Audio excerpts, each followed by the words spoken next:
You're listening live to Rightside Radio with Phil Williams. It's hard to go wrong when you're on the right side. Rightside Radio. Solid, conservative, and just plain right.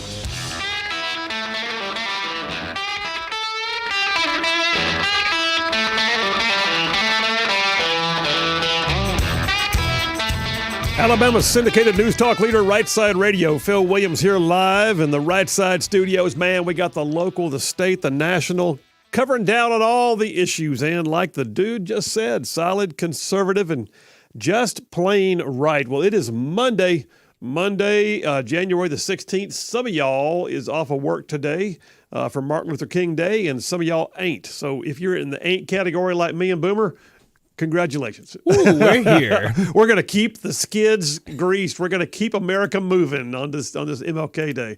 Hey, Booms, how you doing, man? I'm good. Good weekend, and I'm here. You are here like all day long. Like all day long, just like you. Appreciate you. And we got a great show for you. At 3 o'clock today, Erica Thomas. She hadn't been on the show in a while, but Erica is a reporter and an editor with 1819 News.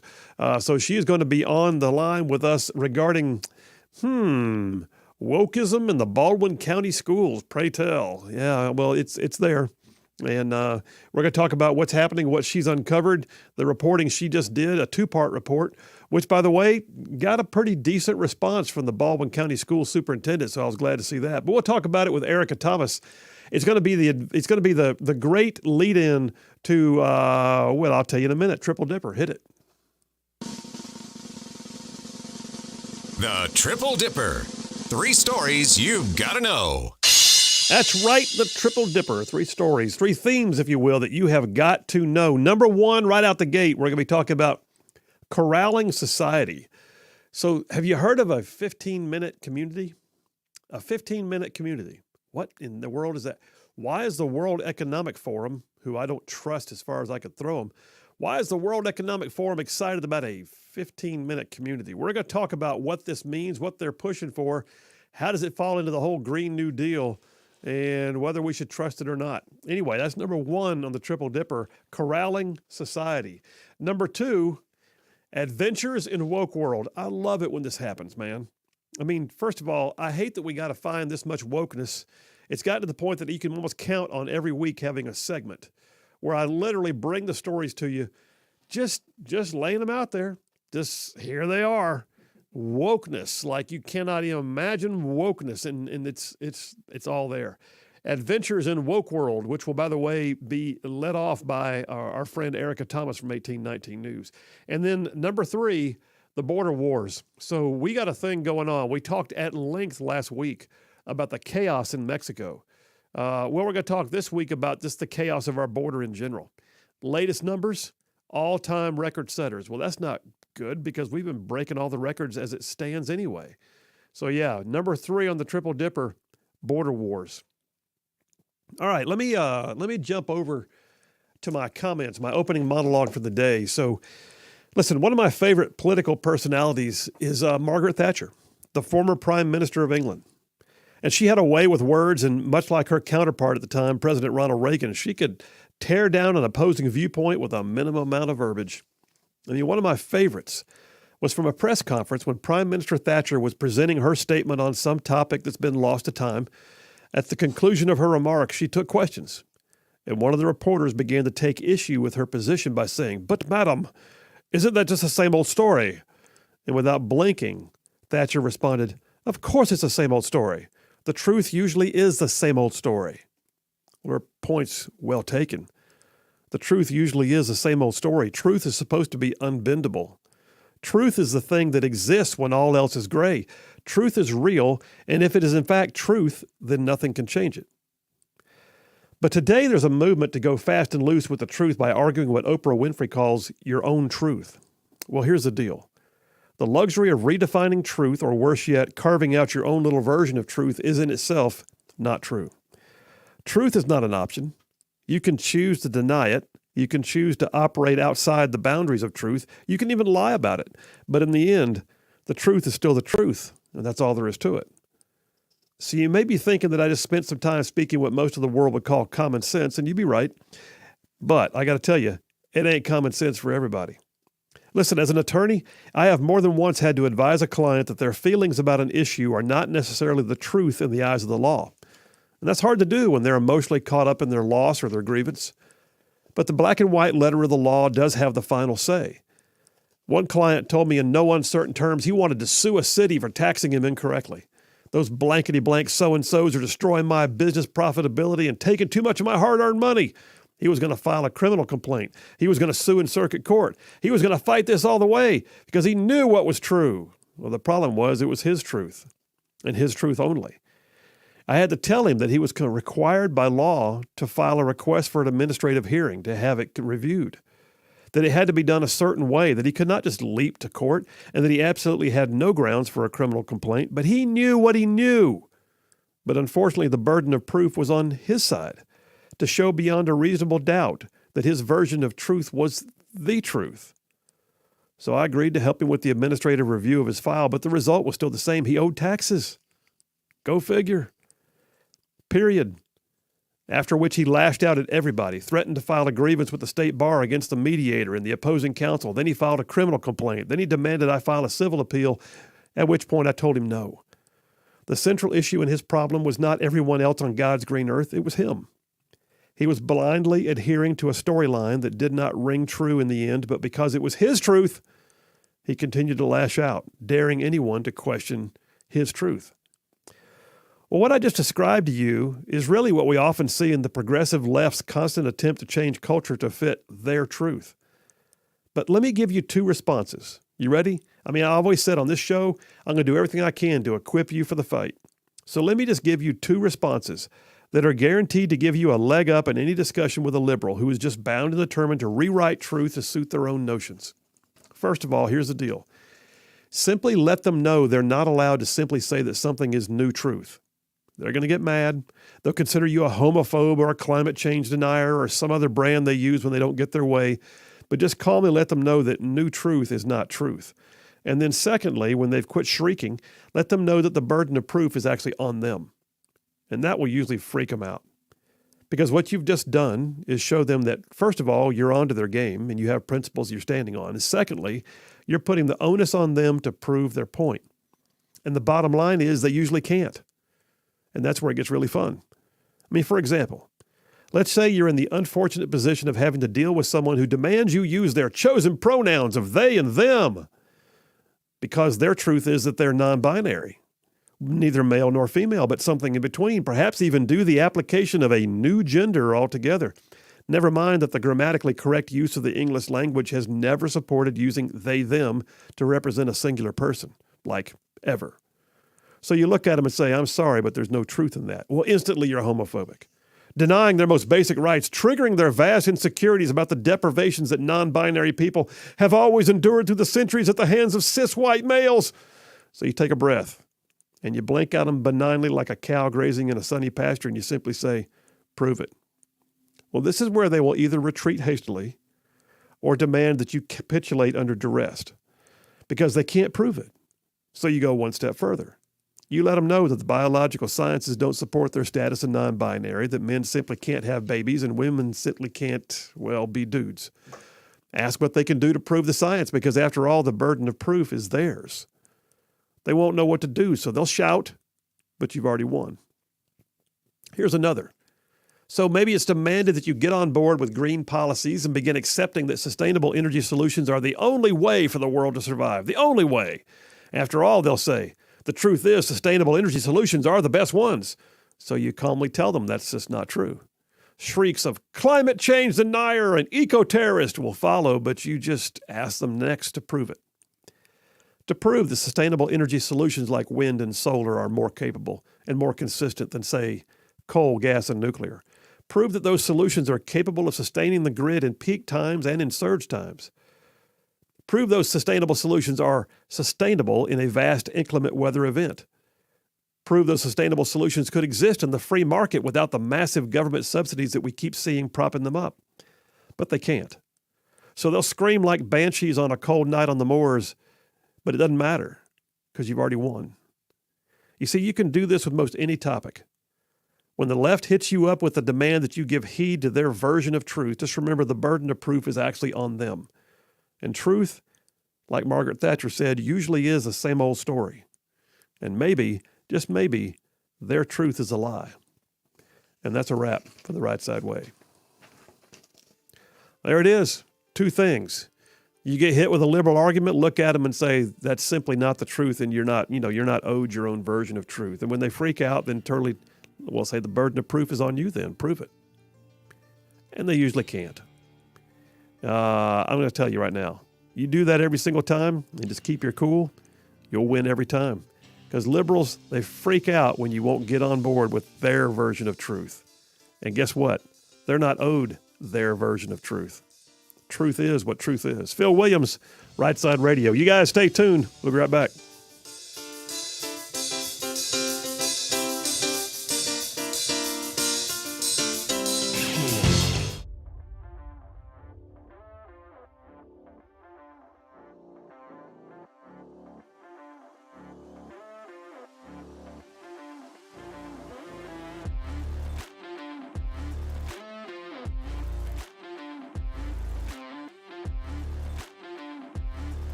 And we are back. Phil Williams, Rightside Radio, solid conservative, just plain right. Well, I tell you what, this has been a weekend full of news, and I'm trying to figure out if we're seeing, Boomer, I can't figure out yet. I've been looking online, but they keep saying, I think they found 5 more documents at the Biden Delaware home. 5 more? That's what the right side screen over there is saying. Right side pun.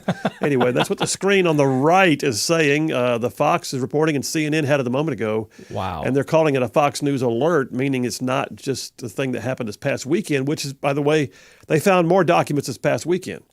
And this whole narrative is getting worse and worse for Biden. And but, they were locked in the garage with his Corvette. But with his Corvette. But right now, gas-powered Corvette. I don't think he knows where there are documents. I mean, apparently they're all over the house. Apparently they're all over the world. I mean, they're like left at his office in at the Penn Biden Center, and then there's some in his garage, and then there was apparently there was some in his personal library, and then there was some more allegedly. Yeah, apparently it's an alert. They're saying, okay, there it is. It's breaking on the ticker at the bottom. Classified documents have been found at Biden's Delaware home and his former D.C. office. Okay, that's what we already knew. Well, okay, that's not news. I don't know why. I guess they're taking the anyway. The whole thing's a freaking mess. Whew. Unreal. Where does it end? I don't know. But it took the FBI raiding Mar-a-Lago to go to a room that the archives were already aware of that was locked in the manner the archives had asked for, where the documents were all compiled together in a box and in a locked basement in a facility guarded by the Secret Service that also had visitor logs so you could tell who had come and go. Now we're finding that Biden's just been scattering them like what we the other day was like Johnny Appleseed, just sending them around. And so we're just finding out right now that there's a complete level of hypocrisy. Biden came out in September and said, how just, well, what was the word he used? How irresponsible could someone be talking about Trump and the documents? And yet here he is with basically just a raft of documents everywhere. You got a caller on the line, Boom? Do we? Oh, yeah, good deal. I'll tell you what, let me grab that real quick while I got time. Thomas from Athens. Thomas, how you doing? Did we lose him? Hey, Thomas, you there? Give me a second. All right, I think we may have some technical difficulties with Thomas's call, so we'll see if we can get him back in. Other things in the news right now that are just interesting and sad all at the same time. So we just had the national championship football game, and then the past, I guess it was Sunday night, we had a Georgia football player who just literally won the national championship, who just died in a car accident, and it was really hours after he had given an autograph to a young kid who wanted to get a chance to meet him. And it's just sad to watch that happen. At the same time, we also have today breaking news this morning that a University of Alabama basketball player, a member of the team, has now been arrested for murder in a shooting that took place late, I think, last night. And so all said and done, that's just sadness within the ranks of SEC sports. And you hate to see it. It's just awful. Do you get that tech worked out there, bud? We're gonna try it again. All right, maybe if not, I'm gonna have to try one more thing. All right. With a few minutes left here, I got line one, Thomas from Athens. Thomas, how you doing? Yes, sir. Just comment about these Biden documents. Yes, sir. Biden did not have declassification authority. Number one. That's right. Number two, when he was a vice president. Number two, he cannot be indicted. They've already indicated you cannot indict a sitting president. You can indict a past president. Okay. Number two. Number three, the level of people, the white shoe lawyers that are involved in looking for these documents and searching for these documents. Do you trust the DOJ to make sure that the chain of custody is appropriate for every document, including those which may relate to China, Ukraine, and so on and so forth. Well, I think the reality is no. I think right now, Yeah. the upper level of the DOJ is not at all, in my opinion, impartial. Here's the question I have, Thomas, and I totally get what you said about you can't indict a sitting president. That has been standing precedent for quite a while. The question I have is, how about if it was for actions that he committed while he was still a civilian? It was between the years of being vice president and becoming president that he apparently trafficked in these classified documents that he had no business having. So my question is, if the actions occurred while he was still a civilian, can you reach back and indict for that? I don't know. I don't know that he's going to be indicted anyway. With the battery of lawyers and the millions and millions of dollars that he has to protect himself, I don't think he'll ever get indicted. Well, and I don't. By the way, I doubt if he will either. I look at this whole situation as an opportunity to help get rid of him and mitigate the rattlesnake nest they have now with Trump that they created on their own. So anyway, end result, Thomas, we'll wait and see. But you're right. He didn't have declassification authority, and the truth is, this is all. By the way, we don't even know where these documents were. We know where they are now, but how did they get there? When did they get there? And the Penn Biden Center, it wasn't even created until a year after he left office, which means the documents floated around somewhere and then made their way to the Penn Biden Center. So it's just, there's been some hanky-panky going on, and we're going to have to get to the bottom of it. Plus $54 million that the Chinese government gave to University of Pennsylvania for the Penn Biden Center. It's the whole thing reeks. Well, hey, man, we're up against the break. Appreciate your call, Thomas. Thanks for your patience with the technology. All right. Well, we'll see. We will see. I hope we'll see. We'd better see. Here's the bottom line. We had better see. That's what I got to say. There are lives that have been ruined over, mishandling of confidential documents and classified matters. And you can't have this kind of double standard. All right, folks, Phil Williams, Rightside Radio. Y'all stay tuned. We'll be right back.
And we are back. Phil Williams, Rightside Radio, solid, conservative, and just plain right. Covering down on some ground across the great state of Alabama. I'm talking about we are way down south of Birmingham, up north of Huntsville, Tuscaloosa, back over to Gadsden, parts of Georgia, Tennessee, and Mississippi, all thrown in just for good measure. Listen, we're gonna jump right into the first topic, corralling society. But first, we do have an announcement. This is breaking news. This is breaking Rightside news. Like, this is where I need to have a Fox News alert, ta-dang, kind of thing. Ooh, we need to get an alert sound. Alert sound. What do you have over there? What sound effects do you have on the rack? Nothing cool like that. Come on, what do you got over there? You got a camel, you got an explosion, you got an applause. What else do you have? I mean, nothing good. All I have are like crickets chirping. No, we don't want that one. That's not breaking news. And then the wah wah. No, that's not breaking news. That's like totally anticlimactic. I don't have anything breaking news other than the applause right now. That's the only thing we got. All right. Well, here we're going to work on this. We're going to work on this. So, and speaking of working on this, so here's the deal. So, you guys hear Boomer's voice all the time. What you didn't know is that Boomer's better three-quarters. Yes. Her nickname is McQueen. And so, is it Ma Queen or McQueen? I think just McQueen. McQueen. Honestly, our little boy is a huge Cars fan. Yeah. And so there we go, McQueen. So Boomer and McQueen are going to start being, you're going to start hearing more from them. But what I'm thinking is pretty cool is you're going to start hearing once a week in the middle of all the other podcasting that we do for this show. Boomer McQueen, you guys are going to have your own gig, right? Your own That's podcast. Right. Yeah, it's going to be our own podcast. It's a fling off of this, but we're calling it running to the right life, because obviously we are on the right side of things. So I love that. By the way, that makes you the very first subsidiary of Rightside Media. Ooh, that's nice. Running through the right life. Subsidiary. I can't even say that word. Subsidiary of Rightside Media. I like it. I'm digging it. Okay, so you guys, you kind of ran the. By the way, Boomer, you got to post the video. Oh, we do need to post the video. It's actually really funny. So the funniest. So Boomer sent me the first run of their podcast this weekend, and I sent it back, and I said we love. So Charlene and I both listened to it. We love Boomer McQueen. But you sent me a video with y'all sitting here in the studio going back and forth, and it cracked me up. Oh, man. If y'all, we'll post it. We'll post it on Instagram and everything for everyone to see. When my wife sat down and started doing this podcast, oh man, you just have to see it. We almost didn't start this podcast. y'all are a hoot. All right, I think this is gonna go gangbusters. So listen, you guys, audience, folks out there, a bunch of Rightside ruffians, you got the next round of things you can also partake in when it comes to the folks here at Rightside. Boomer and McQueen are going to have their podcast weekly, calling it was it Running with the Right Life? Running through the right life. Running through the right life. Yeah, it's just digging a little deeper, just into our lives and some other people's lives, and we're just what does it take to raise kids in today's environment? What it takes to raise kids and just walk through life with each other, walk through life, honestly, more so just with God's help.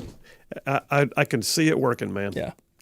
Well, first of all, we love y'all, and we're looking forward to it. Well, we're excited about it. We can't wait to release these. I think we're going to start it in February. and what's a real hoot is McQueen herself is a hoot. Oh yes. So I suspect this is going to go well, and I think we just need to have you guys on the show once in a while too. Oh, you know what? Maybe I should ask her. That would be fun. We'll just figure that out. Just having her in the studio, if she came in, would be kind of crazy. I know. We lost Birdman. We haven't had Boomer and the Birdman in forever, so maybe we just have Boomer and McQueen come on. I think that's a great idea. We'll ask her. Now I'm scared. Oh boy. Well, we're excited. So thanks for letting us do this. Oh man, this is cool. All right. So people are already texting in about that. So yeah, there's that's very cool. And by the way, Brian from Huntsville just gave you an idea for a sound effect, I believe. So you might want to check that out. I'll check it out. He says, I'm just going to go to it. What's he say right here? By the way, the text lines are open, 833-687-4448. That's 833-68-RIGHT. And if you dial in for the very first time or text in for the very first time, then when you do, text the word Rightside, all one word. You'll get an automatic message back that says something like, hey, you Rightside ruffian, thanks for joining. Hundreds of people are in our text string, and we take those comments throughout the show. Brian from Huntsville says, you need the red alert from original Star Trek. Oh, yeah. Oh, I okay. can picture it. Oh. I can picture it. I got to find it now. I'm going to write that down. And then we have somebody new who texted in with a 630 area code, actually. Says, I can't wait for Boomer and McQueen. So whoever that is, tell us your name and where you're from, but we appreciate you being in the audience. So good stuff. You know who that is? Who's that? That's McQueen. Is that McQueen? See, she's already messing with things. Messing with us. All right. Hey, let me jump over to number one of the Triple Dipper before I just burn through all of our time. So corralling society, that's what I'm calling this. For the next little bit here, let me just lay something out for you. And I'll go ahead and say right up front, whenever I see something that is being touted by the World Economic Forum and the United Nations together, I get red flags. So yeah, this is where maybe we need more than that Star Trek red alert sound. But you've got to know that when there's certain organizations that are consistently on the progressive restructuring of society, that when they advocate for something, I'm going to be looking at it sideways. So how many of y'all have ever heard of a thing called the 15-minute city? Well, I caught wind of this yesterday. There's a guy, by the way, you know what? Maybe during the show today I'll play it. But on social media, there's a guy named Doug, who's a used car salesman from England, go figure, who wrote a poem that said they still couldn't see. And what he's basically doing was calling out all the things that we have just allowed our societies to do to us without question. And it's amazing. But in the middle of it all, he mentioned a 15-minute city. And I was listening to it. I thought, what is that? So I Googled it, and I told Charlene, I said, I just got my first segment. So here it is, the 15-minute city. The whole idea is restructuring the urban environment so that you live in little enclaves where everything you need is within a 15-minute walk of your house. Now, sounds cool. And when I was in D.C., it was very cool at times. I mean, when I worked at the Pentagon, like any of you guys who have ever worked in D.C., you know what Pentagon City is. Pentagon City is just like a section of the downtown D.C. area. They call it Pentagon City. And there's also Crystal City. And there's several others, like there's Alexandria, which is really, Alexandria is not D.C. But anyway, the bottom line is you have, like everywhere else, you have enclaves that are named within the boundaries of a larger municipality. Okay. Pentagon City was very cool. I remember a guy telling me, because there's a whole underground aspect. There were literally, you could live in a high-rise apartment on the 10th floor. You could go down your elevator to the basements, and the basements there were drugstores and restaurants and grocery stores and fast food chains, and you had the occasional offices and all that. And I had a guy tell me that he literally realized one time he had not been outside in the bright light of sun for over a week. All he did was in his apartment. He went down to the basement. He worked in a restaurant. He went back to the elevator, went back up to his apartment, and it's possible. But here's my point in this. The 15-minute city might sound cool, but it cannot be a government mandate. It has to be a thing that springs up because people want it and they're seeking it out. If that happens, why would I care? But when you get down to what's happening with the World Economic Forum, and by the way, the very first article, which I'm holding up to the camera right now, all highlighted, marked up, and with notes written on it, is actually from the World Economic Forum. It says the urbanism trends come and go, but the 15-minute city framing of walkable mixed-use urban development is a lot more than a fad. This, by the way, is dated March of 2022. This is a fairly new concept. Says, as climate change and global conflict cause shock and stresses at faster intervals and increasing severity, the 15-minute city will become even more critical. The 15-minute city concept, it says, which implies having all necessary amenities within a short walk, a bike ride, or a public transit trip from one's home, has demonstrated itself not just as an idea, but as a powerful tool for action. Oh, so it's an action agenda. It's not just this is a cool thing. I mean, it's one thing if you have like the villages down in Florida, where they've got everything in a community. I get it. And you know what? And people flock there. That's cool. But when government begins to mandate it in order to fit a larger action agenda, like in this case, green policies, then it's a different story. Then it becomes a mandate for certain behaviors, and it also becomes a place where, truthfully, you can be locked down. And that's what gives me pause. First of all, and by the way, whenever they get into gobbledygook speak, like they don't even talk anymore like real people, listen to this. All right, Boomer, tell me how many good Scrabble words you find in this one phraseology. You ready? Oh, boy. All right, There we go. With COVID-19 and its variants keeping everyone home or closer to home than usual, the 15-minute city went from a nice-to-have to a rallying cry. Meeting all of one's needs within a walking, biking, or transit distance was suddenly a matter of life and death. The pandemic created an urgency around equitable urbanism that sidelined arguments about bike lanes and other amenities that have roiled communities for years. I don't recall ever being roiled. Roiled. Yes, roiled. In fact, don't ever use that word with me again. No. Roiled. I feel dirty for having used that word. I don't know why. But the end result is here. The pandemic created an urgency around equitable urbanism that sidelined arguments about bike lanes and other amenities that have roiled communities for years. No. First of all, the pandemic didn't change a thing about my hometown. Did it for you? I don't think so. I mean, did anything about... I'll tell you what happened. It made me want to get back out and people to get out of my way so I could take my wife to dinner again.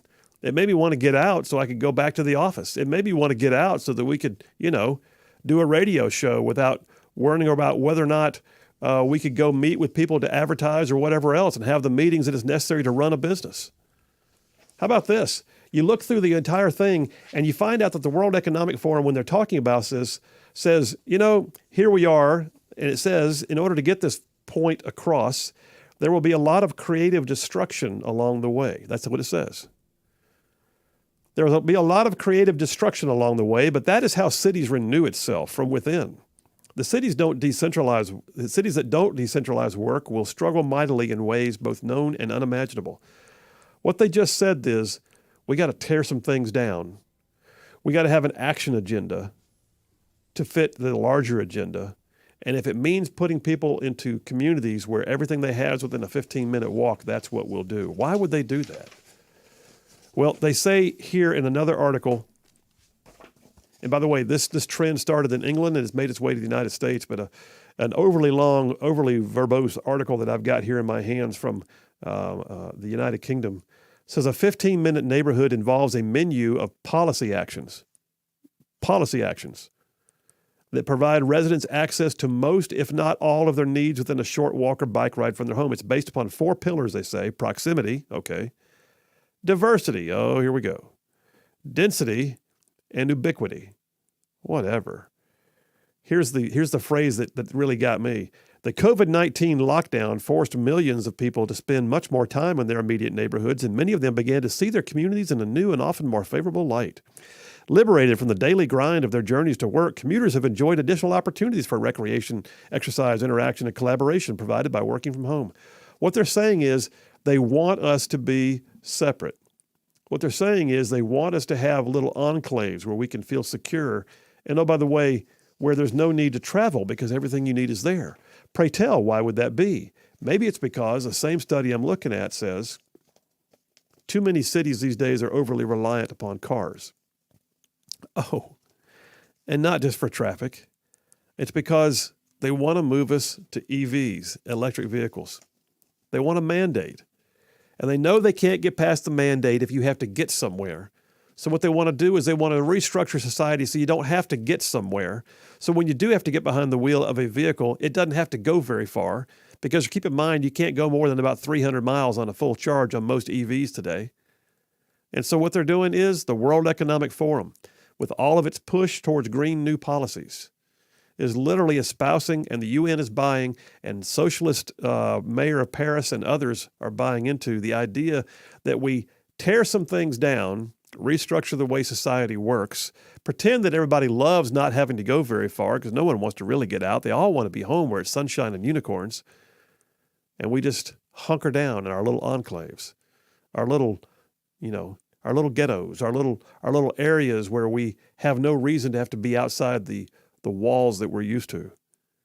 And I find that to be very suspect.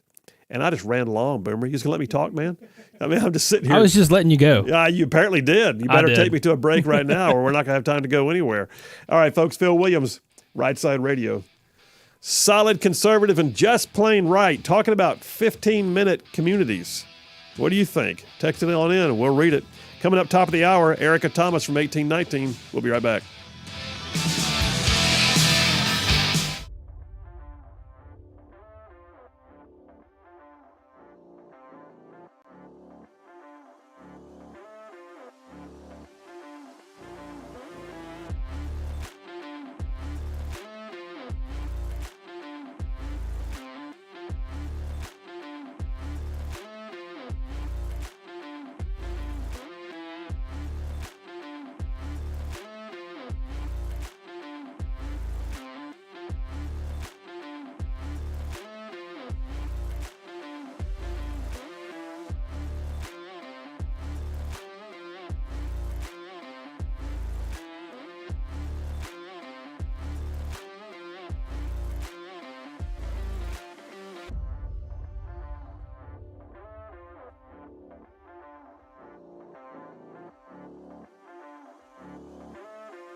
And we are back. Phil Williams, Rightside Radio, solid, conservative, and just plain right. On the text line, Missy from Falkville texted in, says, I like my enclave. I got 3 acres in the middle of nowhere, but I can walk across the road and grab a cheesecake or a thick sandwich from the Mennonite community. Man, a thick sandwich or a cheesecake. Apparently, I am extremely hungry because that hit me just right. I agree with you, Missy. I left myself hardly any time at all to finish this topic, but I got to tell you, so Bloomberg ran an article, and I pulled this one because I thought there's got to be a counter opinion out there. Well, there were. I thought this was a counter opinion article, except that what it basically is an article saying 15-minute cities don't do enough. But here's the part that really got me because you can't understand a single word he's saying. So Bloomberg article in March of 21, talking about the 15-minute city, says where the 15-minute city falls short. It doesn't take into account the histories of urban inequity intentionally imposed by technocratic and colonial planning approaches such as segregated neighborhoods, deep amenity inequity, and discriminatory policing of our public spaces. What in God's name did he just say? Does anybody have any idea? All I heard was it followed by blah, blah, blah, blah, blah, blah, spaces. It was like Charlie Brown's teacher somewhere in the middle. It doesn't take into account the histories of urban inequity. Oh, Lord. Intentionally imposed by technocratic and colonial planning approaches. Such as segregated neighborhoods, deep amenity inequity, and discriminatory policing of our... All right, when I start hearing that kind of crap, I know that I am dealing with a policy that is not driven at all by what people want, but by what liberals want, period. In other words, and I guarantee you, they're not going to live there. And if they are, they'll leave themselves an out. Well, the last thing I've got, and I'll just kind of end it with this. It's called The Madness of the 15-Minute City. This one came out in October of last year from an online forum called Spiked Online. Spiked Online, a professor named James Woodheisen, a visiting professor at London South Bank University. He says that literally today's planners are gripped by an anti-car ideology, and their focus is less on helping people to get around than it is in reducing our use of cars by any means necessary. He says the concept of the 15-minute city was born with what's called C40, which is the 40 largest network, the network of the 40 largest mayors around the world. You can imagine who some of them are. And it says what is posed as a revival, in this case of Britain's green and pleasant land, is in fact a coercive drive to put motorists on a leash. Those homes with a car will have to count how many times they use it to cross town. There'll be permits, penalties, and almost certainly more surveillance. All of this just so that some Oxford officialdom, which has declared a climate emergency, can be claiming to achieve net zero in a 15-minute city. I'm telling you, man, when I see this, when I see those who are advocating for it, I am leery as all get out. 15-minute city. If it works, fine. If the government and the World Economic Forum and the United Nations say we have to have it, I say no. Phil Williams, Rightside Radio, shifting gears, coming right back with my friend Erica Thomas from 1819. Be right back.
You're listening live to Rightside Radio with Phil Williams. It's hard to go wrong when you're on the right side.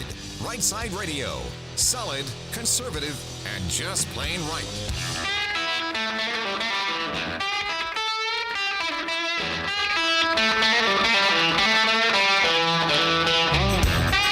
Alabama's syndicated news talk leader, Rightside Radio. Phil Williams here live in the Rightside studios, man. The local, the state, the national, covering down on all the issues. And like the dude just said, solid, conservative, and just plain right. Well, it is hour number 2. Inexplicably, it is already hour number 2. And we're going to go to the phones right now. I've got a friend coming in who hasn't been on the show in a while, but she's been on multiple times in the past. Erica Thomas is the news 1819 News editor at large, and came out with a piece this morning. And I thought, man, I got to text Erica and see if she can just come on the show. So without further ado, let me go ahead and bring on line 1, Erica Thomas. How you doing? Good afternoon, Phil. How are you? I'm doing well. I'm good. It's good to hear your voice. Haven't talked to you in a bit. Yeah. I know it's been a while. I moved a little bit further away from the area, but I'm still covering some issues all over the state. But this one was close to where I live now, over in Baldwin County. So Well, I'm glad you were able to read it. Well, I appreciate it. And I think Craig Monger had the first run at the story, and you picked up the follow-up from it, if I'm not correct, I'm not mistaken. Yes, I will. I have to say Craig is the one that started this. He did all of the hard work, and I just simply got a reaction from one of the people involved. So, Well, I have to give him all the props for this. Well, fair enough. Hey, listen. Let me just get you to go ahead and back up. And this is dealing with wokeness in schools. And I'm about to do a segment in a minute. I do periodically called Adventures in Woke World. I saw this one. I thought, what a great lead in. So, wokeness in public school systems, Baldwin County, Alabama. What was Craig's story, and where did it go from there? So the original story was surrounding a document that was posted on the Baldwin County Public Schools website, and that document talked about how the counseling and school counselors in the school system would have to use students' preferred gender pronouns and teach them how to navigate counseling situations confidentially, so not involving parents.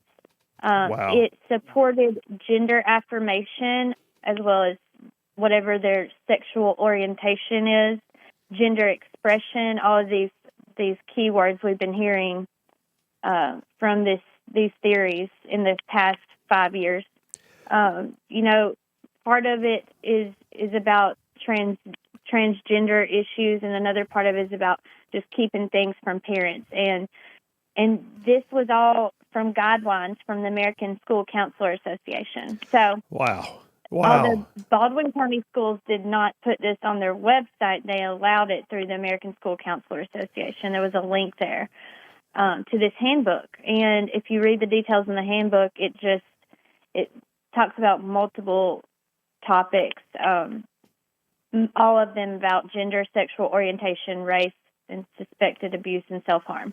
Well, and what's amazing to me is, first of all, these are positions being touted by an organization like the American School Counselor Association, which means that the document that we're seeing linked to our own Baldwin County Schools public school systems website is probably not unique to them. I would imagine this document is either in use or being touted, or at very least linked on school systems websites all over the nation. Would I be correct? Yes, if I had a child in a public school, I'd be sure to check my local school system's website, and even reach out to them and say, do we have this handbook for my school or my school system from the American School Counselor Association? You need to know what's going on in your child's school, and this is just a perfect example of another time where a national organization comes in and is impacting the way that our local schools are handling children. Well, go ahead. Well, in this case, the superintendent, Eddie Tyler, with Baldwin County Schools, spoke out very powerfully against this. They were clearly unaware that these documents were linked on their website. So he came out and had a great statement just denouncing everything that was in this handbook. And he said that Baldwin County Public School System does not have a gender identity nor a gender affirmation policy. Well, I appreciated that, and I wanted to make sure we got to that because that was your part of the story, was the response from the superintendent, Eddie Tyler. I mean, he literally said, "We are not and we will not be mandating any acceptance of gender identity beyond what is published on a birth certificate," which I thought, you know what, Mr. Superintendent, you probably couldn't have said it better than that right there. But, yeah.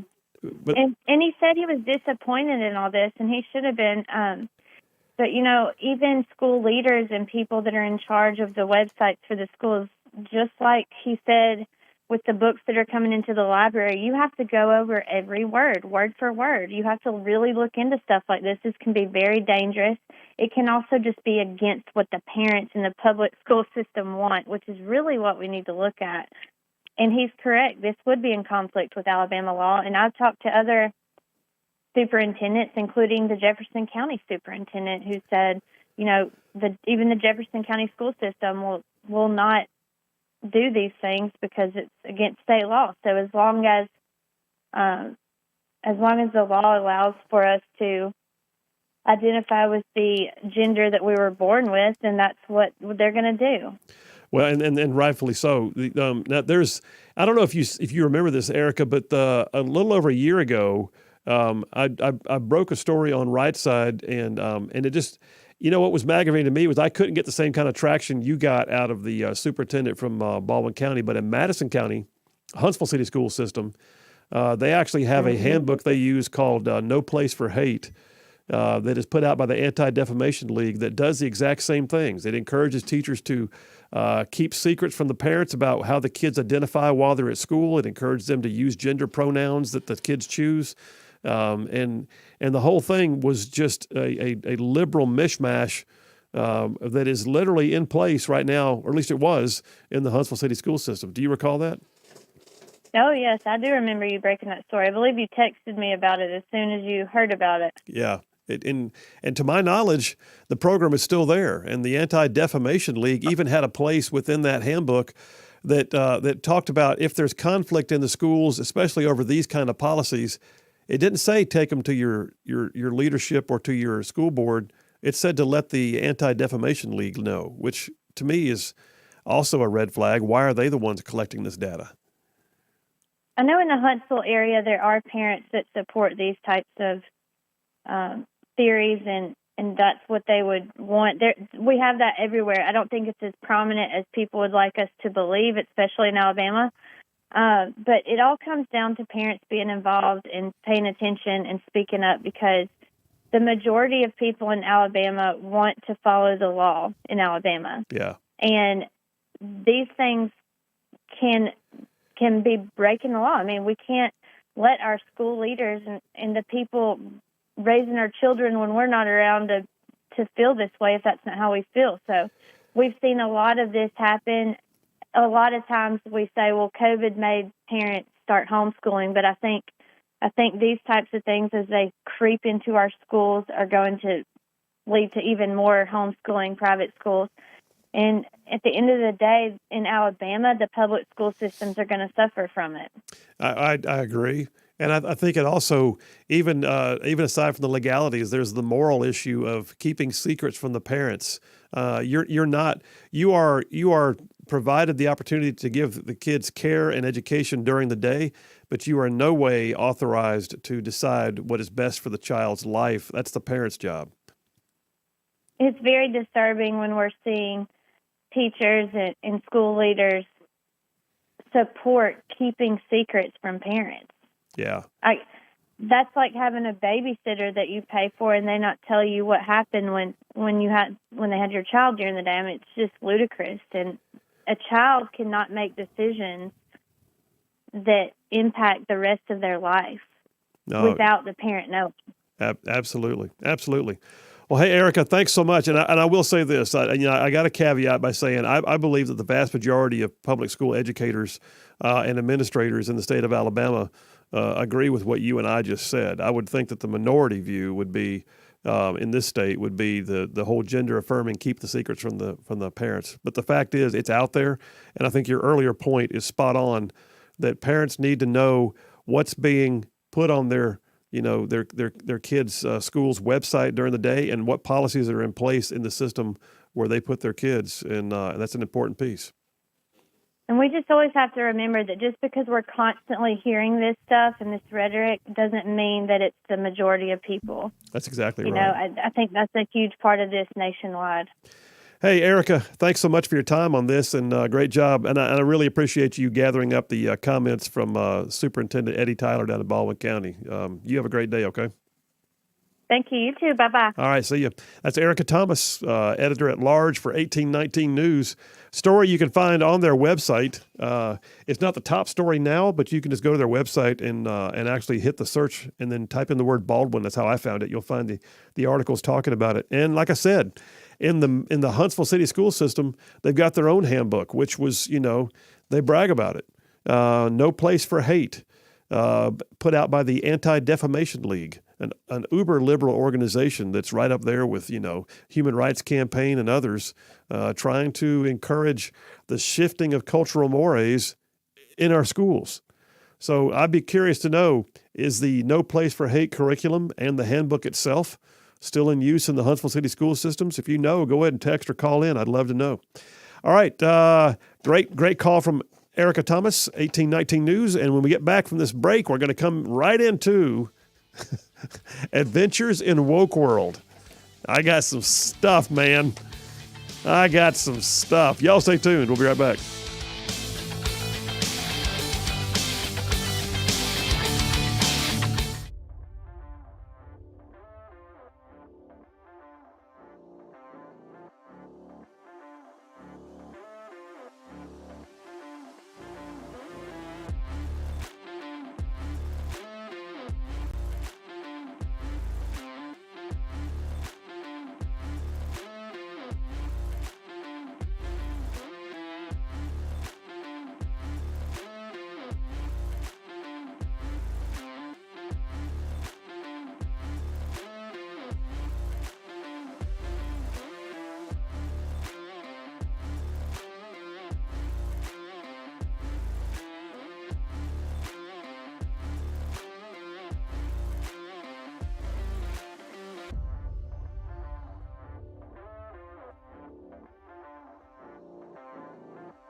And we are back. Phil Williams, Rightside Radio, solid conservative, just plain right, making it cool to be a conservative. Text lines have blown up. I need to get to some of those here pretty soon. But yeah, if you want to text in, 833-687-4448. That's 833-68-RIGHT. And sometimes I've been told that I say that too fast. So I got to say it. I gotta slow it down. Gotta say it slow. It's 833-687-4448, y'all. There you go. Slow with the twang. That's right. We got to put the twang on it to make it work. All right, so we're moving to number 2 of the Triple Dipper, Adventures in Woke World. This is the one where literally I find wokeness, a whole buffet, a plethora, a cornucopia, if you will, of wokeness. And I think, all right, I got enough. It's time for another one. Hit it, Boomer. Adventures in Woke World. There it is. All right, Adventures in Woke World. These are the kind of stories. Some will make you roll your eyes. Some will make you laugh. Some will make you just like get mad. The others will make you want to throw something at the radio. But just be careful. Strap yourself in. We got some wokeness to walk through here. So the very first one I'll say is that, God bless them, but there is an absolute push right now to destroy the idea of progressing on merit in this society. The woke left is absolutely determined that the color of your skin or whether or not you are gay is what is more important than whether or not you have the means to succeed in terms of academics. It is unreal to me how they will literally claim that under the auspices of equity, we have to promote people who haven't earned the right to be promoted. Well, Phil, don't you know they're being held back by the vast inequities being perpetrated upon them by colonialism and historic cis white genders, whatever. Okay. Story here from Fox. New York City secretly demands that teachers consider a woke agenda when selecting students for the Gifted and Talented program.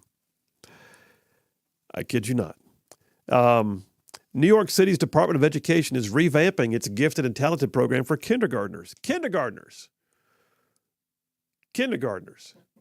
with a woke equity agenda. So the DECE, which is the Department of Early Childhood Education, posted a private training on what teachers should look for when selecting children at young ages for accelerated learning. All right, so here's the bottom line is they posted a video on the website and they literally branded it as do not disseminate or distribute. Okay, danger, Will Robinson, danger. So when you've got the public school system posting something, but then also basically saying, don't tell anybody. There's a problem. And there's a problem. According to the webpage, it says students will be considered for eligibility based on behaviors that may indicate readiness for accelerated learning. Okay. One of the behaviors, first of all, is when the child pushes back on authority. Says children need to be presented with opportunities to demonstrate gifted behaviors. The students we serve in gifted programs rarely proportionally reflect this scenario. Okay. One of the ways students can demonstrate eligibility to teachers at that very young age is if they refuse to do something when the purpose behind the task is not explained. I think that's called belligerence. I think that's called disobedience. So let me get this straight. If a kindergartner stomps his feet and looks at you and says, no, I don't want to. Why? Why I got to? That's what a kindergartner does. That's what they do. That's where you help mold them and shape them and let them know, little Johnny, you have to do this thing. Little Susie, this is the way it's going to be. And if you can't comply, then I'll have to tell your mommy and daddy that you've been bad today and you won't get a happy face sticker. All right? That's the way it works in kindergarten, unless you're in the Department of Early Childhood Education in New York City. But then it gets worse. The Education Department asked participants in the training to consider their own implicit biases when choosing students for the Gifted and Talented program. Oh, here we go. Here's the quote. Now we're going to take some time to examine our own biases. Becoming aware of our implicit bias and how they guide our decisions is essential for all educational process professionals. The New York City Department of Education is committed to advancing equity now through the meaningful development of each of its educators. And it goes on to say that in April, Mayor Eric Adams of New York City expanded seats in the advanced program for equity purposes. And he scrapped at the same time a standardized education test that evaluated who was best as opposed to their academic merits, leaving some parents confused about the criteria. So let me get this straight.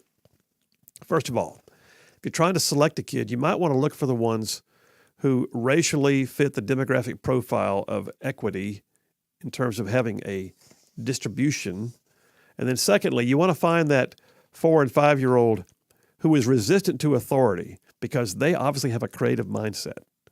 And then secondly, you do away with the merit-based academic test that we've always used in the past, apparently, because that meritorious test, well, for equity purposes, it might be discriminatory. That's what we're having happen. That's what happens when wokeness gets hold of the education system. And parents are speaking out in New York. They're like, we have no idea. The rules keep changing. We don't even know what to expect. Well, the reality is it's not a gifted program if kids get there without being gifted. End of story. I got a whole lot more of that. Y'all stay tuned. Phil Williams, Rightside Radio. Adventures in Woke World. We'll be right back.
And we are back. Phil Williams, Rightside Radio, covering all of North Alabama, solid conservative and just plain right. I mean, man, this show is like way down south of Birmingham, up north of Huntsville, Tuscaloosa, back over to Gadsden, parts of Georgia, Tennessee, and Mississippi, all thrown in just for good measure.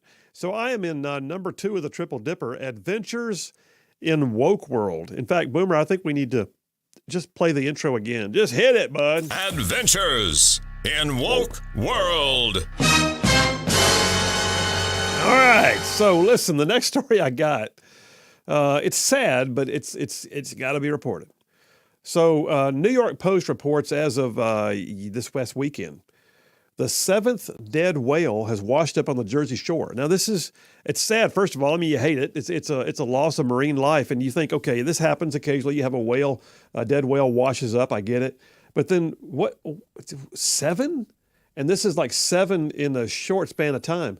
So it says the 7th dead whale in a little over a month has washed up on the Jersey Shore this week, sparking a debate about the impact, wait for it, of offshore activities on marine life. Those activities be what? A new wind farm. So yeah, we've had, just looking at some of them, we've had, and they're big too. These are not like baby whales. You said 7? 7. In the month. 7, yeah. In 30-ish days, a 30-foot female humpback, a 12-foot sperm whale, a female sperm whale in Rockaway Beach, where else? It goes on and on and on. It lists all the different whales, and they're showing pictures of it. New York Post. And these are massive. These are whales that you think of when you think of whales. All right. So, but then it goes on to say it has created the controversy around a new offshore wind farm activity. Where is my spot in the article here? I'll get to it. Shoot, I know I could find it. Dadgum, if I had highlighted correctly, I would already have it. But this is just, first of all, crickets right now from the green energy community. Play it. Yep.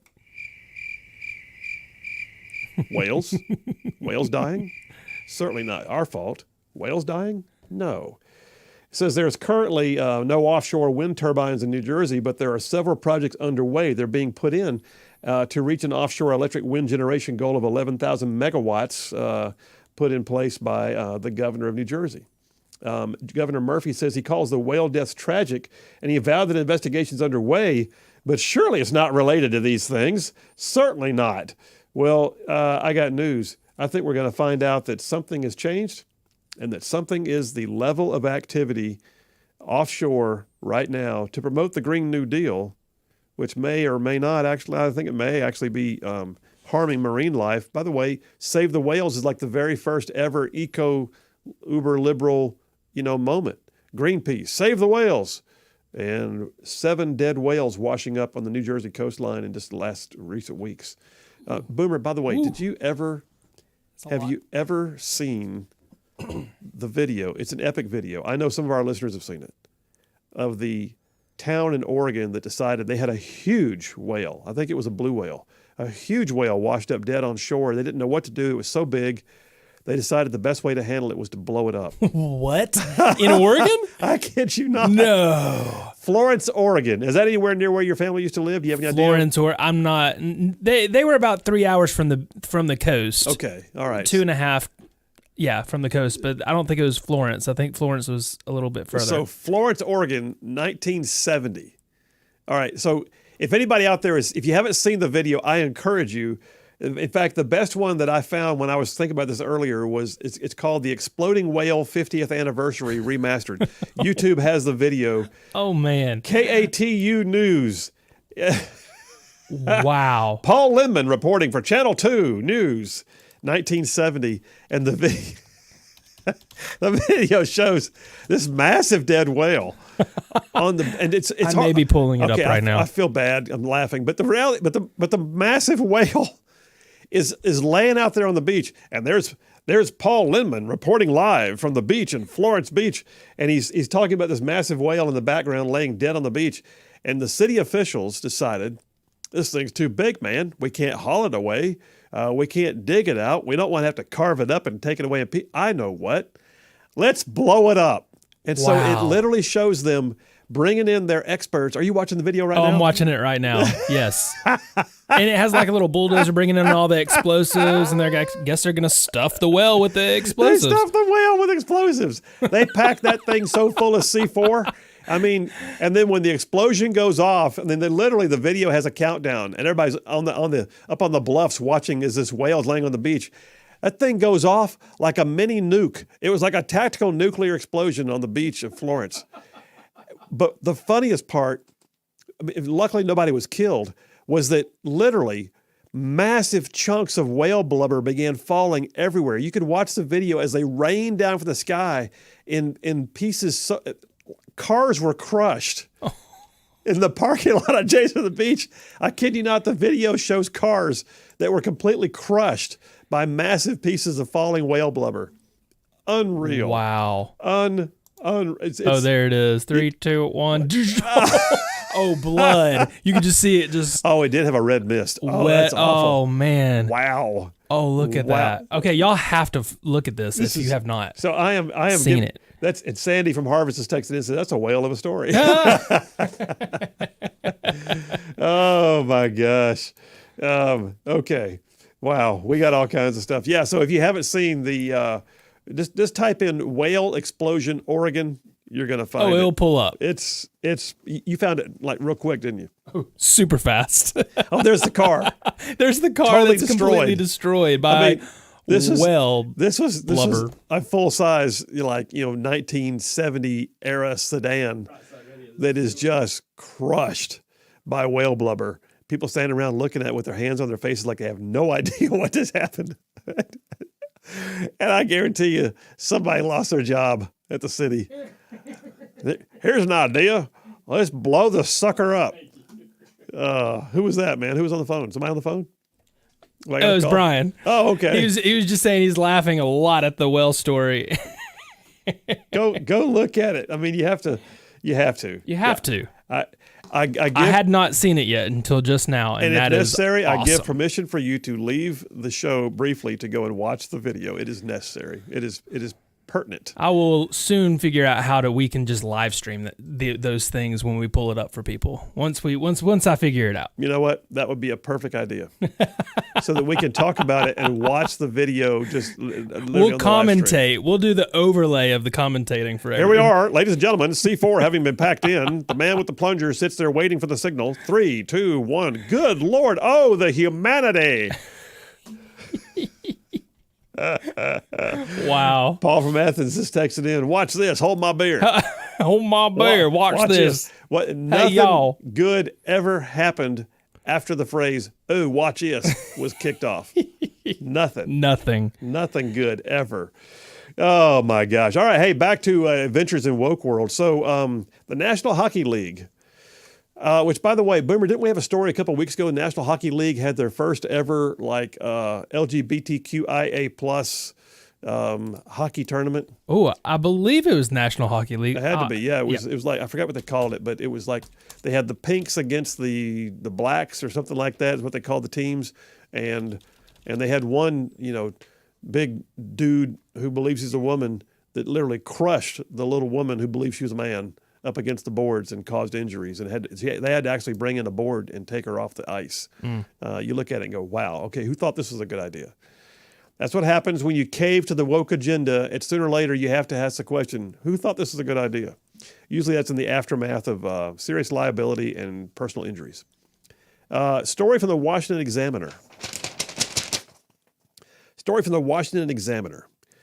National Hockey League backtracks after Ron DeSantis' office blasts their woke job fair. So yeah, the National Hockey League, continuing to pursue its wokeness, literally held a job fair or posted a job fair in Florida and immediately got called out by the governor's office. Here's the ad. You ready? Quote, participants must be 18 years of age or older, based in the U.S., and identify as female, black, Asian, Pacific Islander, Hispanic, Latino, indigenous, LGBTQIA+, and or a person with disability. Read the now deleted LinkedIn post for the National Hockey Way's Pathway to Hockey Summit event. In other words, what they were doing was they were saying, hey, we're going to hire people, but you can't be white or straight. That's what they were saying. First of all, it's hockey. But what they were saying was literally, and I'll read it to you again. Here's the list. Female, black. You have to identify as female, black, Asian Pacific Islander, Hispanic Latino, indigenous, LGBTQIA+, and or a person with disability, and or. So you could be a black transgender handicapped person, and you got a leg up, man. You're getting hired by the NHL. That identifies as a female. Okay, there you go. The governor's team swiftly responded to the post, saying, quote, "We are fighting all discrimination in our schools and our workplaces, and we'll fight it publicly. We call upon the National Hockey League to immediately remove and denounce the discriminatory prohibitions it has imposed upon attendance to the 2023 Pathway to Hockey Summit." And then following that, Christina Pushaw, who is the DeSantis' campaign spokeswoman, says, "NHL, you are officially on notice about your planned events. Unlawful discrimination will not be tolerated." And they took down the posting, and the event is now intended to be for anybody who wants to apply. Funny how that worked out. I'd love to know, too, NHL, was that an official policy and you changed it because you got caught? Or was there a staffer somewhere who got ahead of themselves, a little out over their skis, and when the boss found out, they literally said, "What, dude, you stop." And did the person keep their job? I'm curious. All right, Boomer, take the break right now, man. I talked about whales so much that we already... And during the break, if you have not seen it, go do the quick Google, Oregon beach whale explosion, and you're going to laugh. Phil Williams, Rightside Radio. You guys stay tuned. We'll be right back.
We are back. Phil Williams, Rightside Radio, solid, conservative, and just plain right. So I got several. The whale got some attention.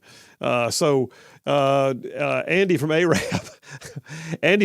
who was in the 82nd Airborne Division, he said, thankfully, we didn't train in whale disposal as combat engineers in the 82nd Airborne. Glad of it. I don't think it would have gone over too well. There's a special hazardous duty pay for this one. Alice from Huntsville. Why did they just build a fire around the whale and cook it? I don't know, Alice. That's a great question. I have no idea. I guess they figured they couldn't burn that much, and it just, I don't know. So I got something. So I figured out how we could play it. Oh, yeah? Oh, yeah. I figured it out. So if we should play it, they could actually just pull up our live stream and watch it. All right, I tell you what, give me a minute to read. You go ahead and get ready, folks. If you want to watch the live stream on our website, www.rightsideradio.org. That's rightsideradio.org, not .com, .org. Rightsideradio.org. The live stream is on there. Take you a second and go to it. Boomer is about to play the video, and we'll talk through it because it's just.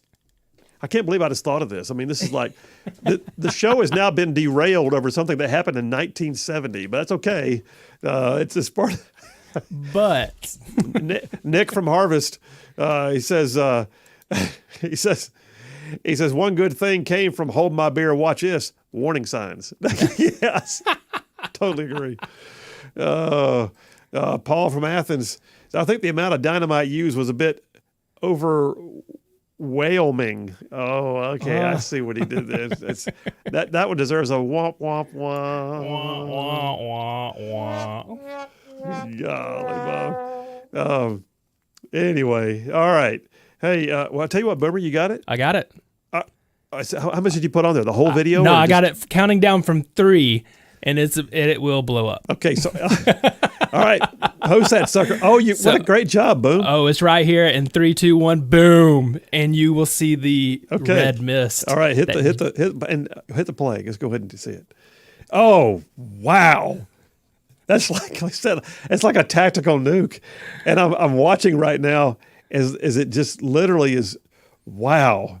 And then do you have it on there too where it's look at the giant pieces of blubber falling out of the sky. Oh, yeah. They're just unbelievably, I mean, like they're big as cars.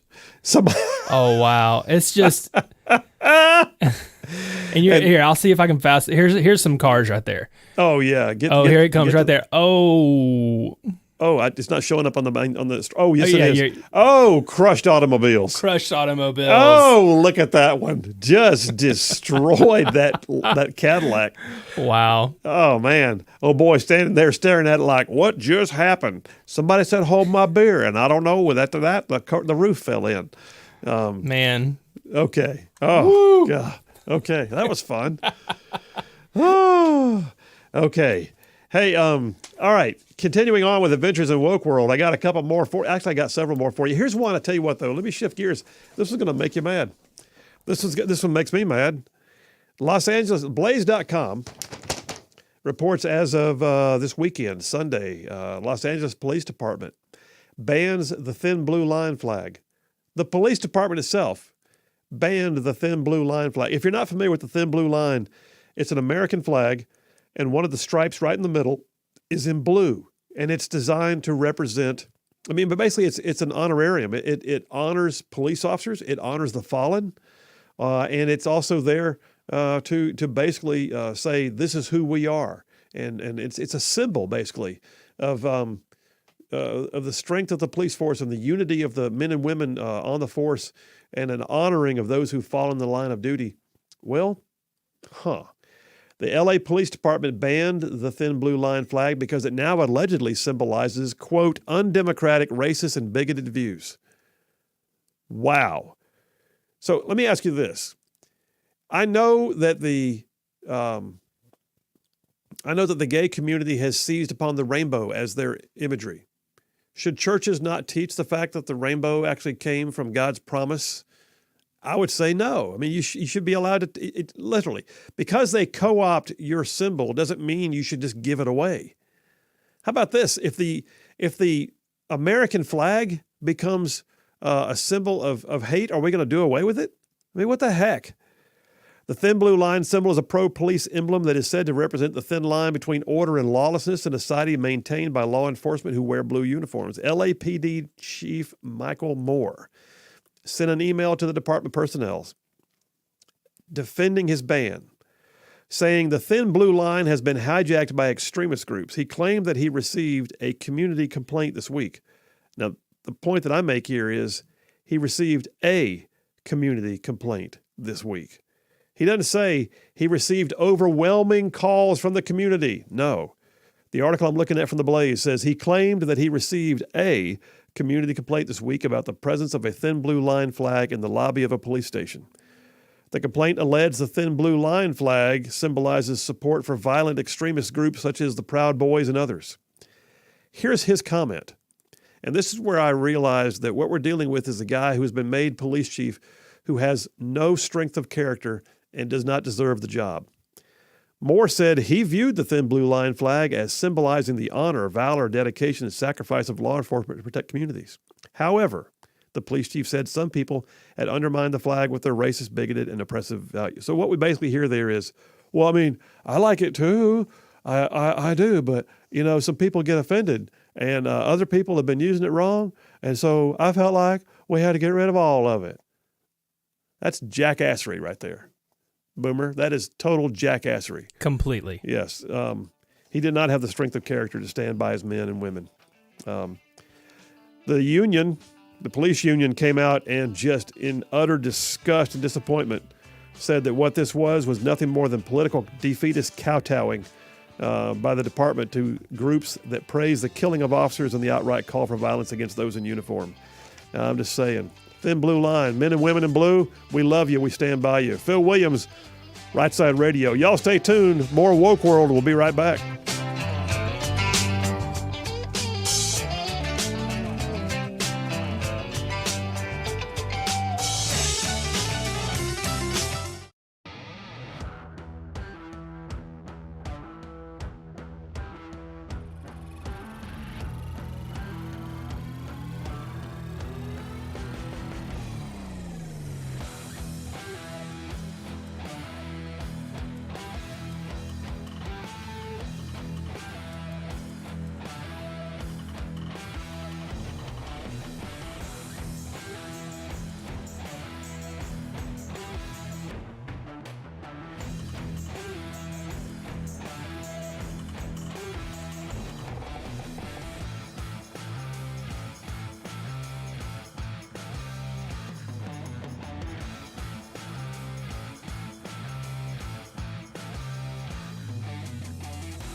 You're listening live to Rightside Radio with Phil Williams. It's hard to go wrong when you're on the right side.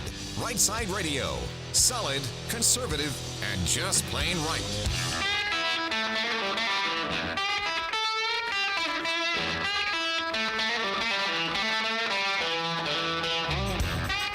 Alabama's syndicated news talk leader, Rightside Radio. Phil Williams here live in the Rightside studios. Local, state, and national, sometimes even international, man. We cover down on all the issues. And like the dude just said, solid, conservative, and just plain right. Hey, we are in hour number 3, which is inexplicable to me. It's Hour number unbelievable. 3. I mean, how did this happen? We're hour 3 already. I don't know, but we did get some good texts as well. Yes. Oh, yeah? During the break we did? Oh, yeah. Paul. Oh, my gosh, they're huge. They're I know, all over the so place. many. Paul from Athens was talking about, when we were talking about the flag for the police officers. The thin blue line flag, yeah. And he actually sent in a picture of a flag that was a rainbow flag. And he said, and they want to say that this is okay. Oh, it was an American. It was American flag. That's I see the all imagery rainbow you sent. color. Yeah. Wow. Yeah. Wow. But then a couple other funny ones. Randall from Newmarket, when we were talking about the well, blowing up, he goes, "Oh, a new way to make fish and chips." Yeah. Although I'm not sure those are the kind of chips you want, dude. I'm just saying. And then John from Huntsville was telling us that you and I need to break the world record for consecutive radio interviews. Consecutive radio interviews? Yes, the record is 25 hours and 35 minutes long. Why would we want to do that? I mean, then we get a plaque. I think I would get tired of myself at that point. I'm just... But he would listen to the whole thing, he said. Oh, well, John, that would make 3 of us then. You and I and Boomer would all listen to ourselves for 25 consecutive hours. What else you got in there? Anything else? Oh, I mean, there's so many in here. I just kind of picked a small section. Oh, my gosh. Okay. Hey, jumping back in, I'll wrap this segment up here before the next break. So several things in woke world. I love it when liberals look at things and they don't want to call it what it is. Like, he's a criminal, but I can't call him that because he's, less privileged. Okay, hotair.com has a piece called Baltimore's Plan for the Squeegee Kids fails almost immediately. Okay. So you've probably seen it. Maybe some of y'all have experienced it, where you pull up at the red light in a major city, and a homeless person comes over and spits on your windshield, rubs it with their sleeve, and then wants you to pay them for cleaning your window. Well, it's become a real thing in Baltimore. It's become a trend. They call them squeegee kids, and they're not all kids, by the way. Most of them are not. They're basically, according to the article from hotair.com, they're people who typically extort money from commuters at intersections in the city's downtown area, and those who dare to refuse to pay the extortionists are frequently subjected to vandalism, violence, and even worse. So the new mayor of Baltimore, Brandon Scott, he promised on the campaign trail he was going to find a way to end the practice, but yet also still help the squeegee workers, because they're squeegee workers now. Okay. He was going to establish no squeegee zones and have the police help the perpetrators find other productive work elsewhere. Sure you are. That's wonderful. I'm crying in my sleeve. The plan was finally put into effect this week. Multiple downtown intersections were decorated with no squeegee zone signs. The police were stationed in the area to monitor the results. The results were precisely what many critics had predicted. Most of the squeegee kids just ignored the signs and kept on doing what they've been doing all along.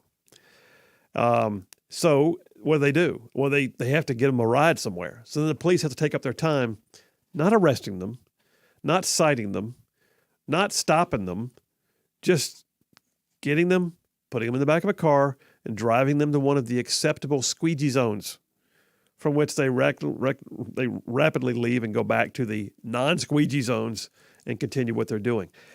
The article points out this was never going to be a ban. It's just the attitude the mayor displayed because he was too worried about offending people who were never going to vote anyway, Mayor. He talked about squeegee workers as they're actual workers doing real jobs. He says now the police have been instructed not to arrest them unless they're engaged in actual violence. Just, come on, man. What are you, a junkie? You dog-faced pony soldier? I don't know where. A dog-faced pony You never heard soldier. that? That was President Biden's retort to some guy that's President Biden. Oh, dog-faced. You're a dog-faced pony. Some guy soldier. called him out on something at a campaign event, and in multiple lines from Biden. It was, "Come on, man, what are you, a junkie?" Another one, he looks at the guy and goes, "You're a dog-faced pony soldier," and no one knows what he was saying. All right, there's your next homework, Boomer. Go ahead and Google it. Dog-faced pony soldier. Next story I got: Adventures in Woke World. Blue states, according to the Daily Caller. Deadline yesterday. Blue states attempt to crack down on guns. Firearm sales skyrocket. I love this. Blue states have recently introduced restrictive gun laws that aim to remove firearms from the streets. But numerous states are now seeing massive increases in gun sales as Americans begin to vote with their wallets, according to the Firearm Industry Trade Association. Gun sales in Oregon, Washington, and Illinois jumped either before or after, sometimes both, after they passed. So here's one.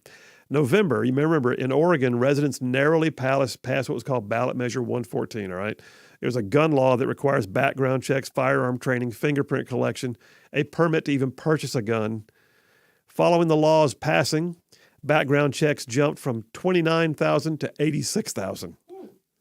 That's like almost triple the amount. In March of 2022, Democrat Washington Governor Jay Inslee signed 3 gun laws that restrict gun usage, including where guns can be carried, how to handle firearms without serial numbers, and what kind of magazines can be made, because the smaller the magazine, the less likely there to be violent crime. I'm just saying.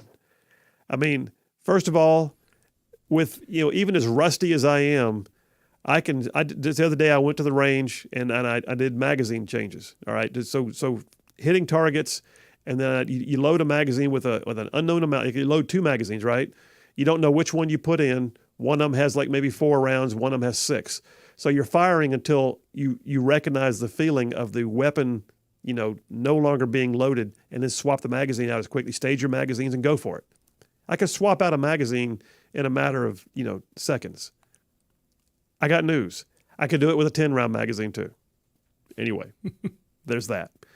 But just so you know, they got their new laws in Washington State, and the background checks for new gun purchases jumped from 39,000 to 59,000 just the same month. So basically it's just, I love it. I love it when they fail. Here's one that makes me mad, and it should make y'all mad. Epoch Times reports, it's a thick story. You can tell That the sounded side. really thick. Whoa. Big story. A California psychologist leaves California as her license is threatened after she dared to question transgenderism for children. So yeah, a California psychologist whose license to practice was threatened after she spoke out against teaching transgender ideologies to third graders, as well as statewide lockdowns during the COVID-19 pandemic. She said leaving the state was her best option. Dr. Shanae Anderson, a clinical and forensic psychologist with 23 years of experience, was heckled by trans activists at a local school board meeting in Thousand Oaks, California last June, harassed on social media, said she received death threats and was targeted by left-wing extremist groups, including Antifa. Said she got a phone call from a friend who works for the FBI who said her name had come across his desk because Antifa was creating a hit list. Oh boy. She moved to Virginia in September to take a different job in the National Organization of the American Association of Christian Counselors. Anyway, she says that she literally spoke out saying that 8-year-olds were being exposed to sexual issues beyond their comprehension, that they don't have abstract thinking, she says. They only think in black and white. They don't understand gray. So these abstract concepts such as transgender ideologies are confusing to small children. It's not appropriate. Well, a transgender activist who opposes her position filed a 51-page complaint against her to the California Board of Psychology, and immediately she was called into question for her licensure. 23 years of unblemished practice. Anderson later discovered the activist had not only filed the complaint to the licensing board, but also emailed it to local Representative Julia Brownlee and Assemblywoman Jackie Irwin, both Democrats, the school district superintendent, and the Thousand Oaks City Council, and the city attorney. I was devastated, she said. I've been licensed since 1999, had an impeccable record as a psychologist, trained by some of the best clinicians in the world. I now supervise and train others. I've been a professor, and to have my license assaulted like this was very disturbing.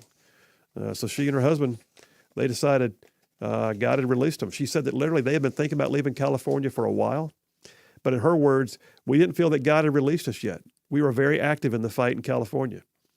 But with her livelihood threatened, and with threats against her personally, she said it was time for them to leave. So they're not backing down, though. They're taking the fight on a national level with the association. Good for them. Last thing I got, I think I'll make this the last one. Just so you know, Boomer, University of Southern California, they're on it, man. They got to make sure you know that certain words are off limits now. Yeah. Of course. Thanks, guys. Including the word field. Like football field? Like a football field or a farm field, F-I-E-L-D, field. That's off limits? Field is now racist. Did you not know this? I didn't. Field, using the word field, is insensitive. It's racist because, it might make people imagine workers in a field, which could lead to the further thoughts of slavery with workers in the field, even though we have no workers enslaved in America working in fields for 150 years. But yeah. But yet we can't say that word anymore. No, it's very important. Very important. And that's University of Southern California. That's enough. That's all the wokeness I can handle. That and whale blubber. I don't know what else we could possibly do to enlighten the audience about wokeness and the fight therein. We're taking the break. We're coming right back. We're going to number 3 in the Triple Dipper. Yeah, border wars. Y'all stay tuned. We'll be right back.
And we are back. Phil Williams, Rightside Radio, solid, conservative, and just plain right. Saving the world one soundbite at a time.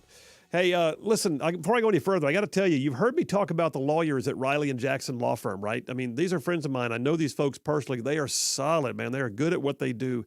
I like to say they're not just good on the law. They're also pretty good on politics, too, if you know what I'm saying. But, yeah, Riley & Jackson, a great firm out of Birmingham, but they work statewide. So they're working on a couple of things that they wanted me to make sure I kept telling you guys about.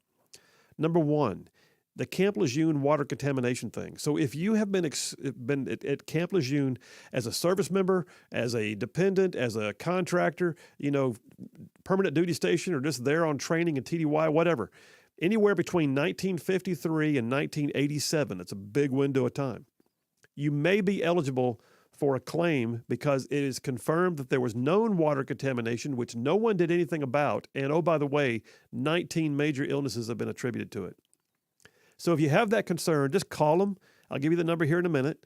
You just call them and talk them through it. They will give you a live person to talk to sort of assess your claim. Here's the other one. If you are a firefighter, one of our great first responders, if you're a firefighter, or for that matter in the military using firefighting foam, then you may have been exposed to a known carcinogenic version of firefighting foam that literally could make you eligible for a claim of your own. And so if you, in these two categories, Camp Lejeune water contamination 1953 to 87, firefighting with firefighting foam, talk to the folks at Riley & Jackson. They won't charge you for the phone call. They will square up with you. They'll give you a fair assessment of what they think you have. They will never get paid unless they get you paid first. And they've made a career out of getting people made whole due to the negligence of others. So here's their phone number. You ready? Riley & Jackson, 205-879-5000. That's Riley & Jackson, 205-879-5000. And by the way, do me a favor, tell them you heard about it on Rightside Radio because they've gotten a bunch of our Rightside folks signed up lately. All right, here's the thing I got to do. No representation made. The quality legal service before was created with quality legal service before other lawyers. Now that one was good. That one was good. I could understand it. I couldn't repeat it, but I could understand it. Okay. Anyway, all right. Hey, we're moving on. The border crisis, the border wars is what I'm calling this section of the Triple Dipper. And I got to tell you, there's an amazing amount of hypocrisy in there. I want to know where AOC is, Alexandria Ocasio-Cortez, the young skull full of mush who ran for Congress and got elected after being a barista, is now serving in Congress. And she made that infamous trip, all dressed in white, to the southern border to stand there and cry and place her hand on her face when she saw the travesties being enacted upon living people by the Trump administration. Where is she now? She can care less. She can care less because Democrats are in charge and we don't want to own this thing. It's so much worse than it ever was under the Trump administration. What's interesting to me, though, as I was preparing for this segment, is what is being said by Mexico's leadership. Because, oh, by the way, it's changed. Yeah. So you may recall last week, President Biden, was it last week? Thereabouts, maybe the week before, President Biden finally made a trip to the southern border. I mean, 2 years into office, and he finally makes a trip to the southern border. It's one of the largest national crises ongoing. It's literally one of the largest policy questions in debate in D.C. It's literally causing declarations of emergency. It's causing his administration to sue states like Texas, Arizona, and sue them to follow his policies. It's wrapped up in the Supreme Court right now as the Title 42 question gets debated before the Supreme Court. All of this, we're talking about, it's the government, the federal government versus state governments. It's the Supreme Court weighing in on the legalities. It's everything. And yet it took him 2 freaking years to go to the border. And he was there for an entire 3 hours. And they cleaned up the streets of El Paso to make sure it wasn't going to be too offensive. We didn't want him, having his motorcade, have a picture of it driving past the homeless encampments of migrants who were literally covering the streets of El Paso. Oh, until they found out the president was coming, they got him off the streets. Well, I'm going to hold it till we get back from the break, but I got a story here. Quotes from the president of Mexico in July of 2020 compared to quotes from the president of Mexico last week with President Biden. Interesting. If you have any questions at all about whether or not Mexico was responding differently to Trump, all you need to do is look at the comments literally just 2.5 years apart from the same president of Mexico. It is stunning. You guys stay tuned. I'll tell you all about it when we get back. Phil Williams, Rightside Radio. Number 3 of the Triple Dipper, the border wars. We'll be right back.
And we are back. Phil Williams, Rightside Radio. Solid, conservative, just plain right. Saving the world, one soundbite at a time, covering some ground across the northern part of our great state. Hey, listen, I'm in number 3 of the Triple Dipper, Border Wars. Before I do that, though, I got to tell you, my friends at ZLA Solutions, I was talking to them most recently. They just had the biggest year they've ever had. They are doing an epic good job at putting jobs and people together. So if you are literally looking for a job right now, I want to encourage you, go to their website, zlausa.com. That's www.zlausa.com. They've got jobs posted all over North Alabama, good paying jobs, some of them with benefits. Check those out. But then also, if you're an employer looking to fill out the ranks of your workforce, then just know that that's their bread and butter, man. I mean, they do all kinds of stuff. Sorting, containment, quality control, logistics, warehousing. They do all that stuff. But if you're looking to fill out the ranks of your workforce, they can do the recruiting, the background checks, the drug testing if necessary, blue collar, white collar, no collar, it don't matter. ZLA Solutions. They like to say at ZLA, they don't make it, they just make it better. And there you go. ZLA Solutions at zlausa.com. And do me a favor, tell them you heard about it on Rightside Radio. All right, I'm in number 3 of the Triple Dipper, Border Wars. Had a story here. I mean, first of all, let me just say, we have got to do something about the southern border, if nothing else, because of the damage being done to the lives of people. And I don't just mean, Americans who are facing, the waves of people coming across their personal properties and the crime and the fentanyl crisis. Yes, but even those who are making the trek, even those who are being lured here.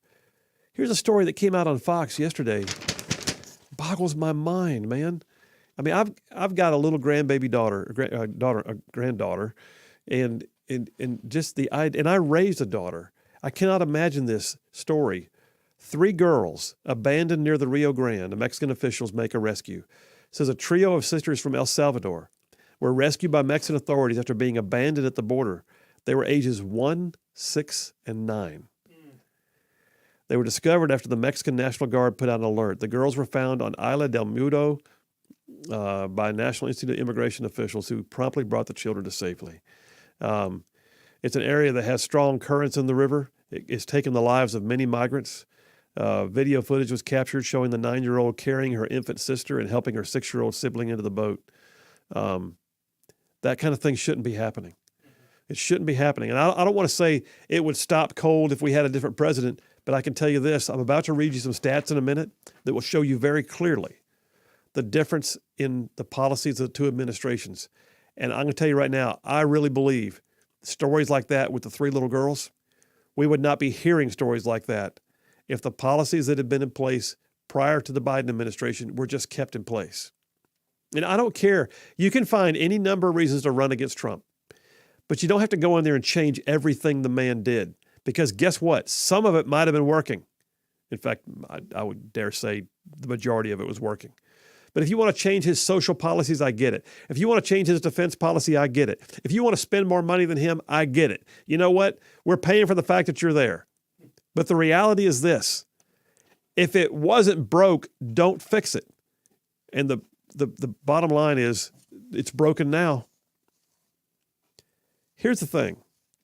The Mexican president is like a freaking chameleon. So here's a story from July of 2020. Mexican President Andrés Manuel López Obrador. He is still the same president today. This is from July of 2020. The Mexican president then said, headline, I don't have an opinion on the border wall. Interesting. Mexican President Andrés Manuel López Obrador said Monday, that's back in July of 2020, that he has no opinion on the construction of a wall between the U.S. and Mexico. He told reporters at his daily press conference that border wall construction, a key component of President Trump's hardline immigration policy, is not an issue for Mexico. It was not even discussed when he went to the White House for a visit. He says, well, I don't have an opinion. It was not discussed. It was not our agenda. The president was severely criticized at home. That's Manuel López Obrador.